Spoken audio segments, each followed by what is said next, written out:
পৃথিবীতে অসংখ্য প্রাণী আছে, কিন্তু কিছু প্রাণী এতটাই অদ্ভুত যে মনে হয় এরা একেবারেই অন্য কোনো জগৎ থেকে এসেছে। আজকে দেখে নেই এমনই 5টি অদ্ভুত প্রাণী। 1. Yeti crab. পানির গভীরে পাওয়া এই কাঁকড়া 2 হাত ভরা সাদা সাদা লোমে ঢাকা। দেখতে মনে হয় যেন পানির নিচে একেবারে ইয়েতি ঘুরে বেড়াচ্ছে। মজার বিষয় হলো এরা ওই লোম দিয়ে ব্যাকটেরিয়া চাষ করে খায়। 2. Blanket octopus.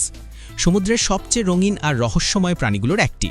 এদের শরীরে চারপাশে ঝুলের মতো রঙিন চাদর থাকে, যা পানির নিচে ভেসে থাকার সময় অসাধারণ দৃশ্য তৈরি করে। মজার ব্যাপার হলো স্ত্রী ব্ল্যাঙ্কেট অক্টোপাস পুরুষের চেয়ে প্রায় 40 গুণ বড়। 3. Thorny dragon. অস্ট্রেলিয়ার মরুভূমিতে পাওয়া যায় এই টিকটিকি।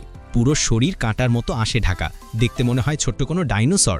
এরা গরম মরুভূমিতে বাঁচতে শরীর দিয়ে বৃষ্টির পানি টেনে মুখে পৌঁছে দিতে পারে। 4. ব্যারেলাই ফিশ। গভীর সমুদ্রে থাকা এই মাছটাকে প্রথম দেখলে বিশ্বাসই হবে না যে সত্যি জীবিত প্রাণী, কারণ এর মাথা পুরোপুরি স্বচ্ছ, ভেতরে চোখ আর অঙ্গপ্রত্যঙ্গ সবই দেখা যায়।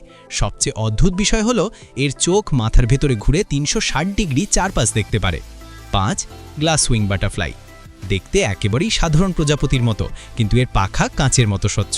তাই গাছপালা বা ফুলের ওপর বসলে মনে হয় প্রজাপতিটাই অদৃশ্য হয়ে গেছে। প্রকৃতির এই স্বচ্ছ ডানা আসলেই এক জাদুকরী সৃষ্টি। তো দেখলেন, পৃথিবীতে এমন কিছু প্রাণী আছে যাদের দেখে মনে হয় এরা আমাদের জগতেরই নয়। এর মধ্যে কোনটা আপনাকে সবচেয়ে বেশি অবাক করেছে কমেন্টে জানাতে ভুলবেন না।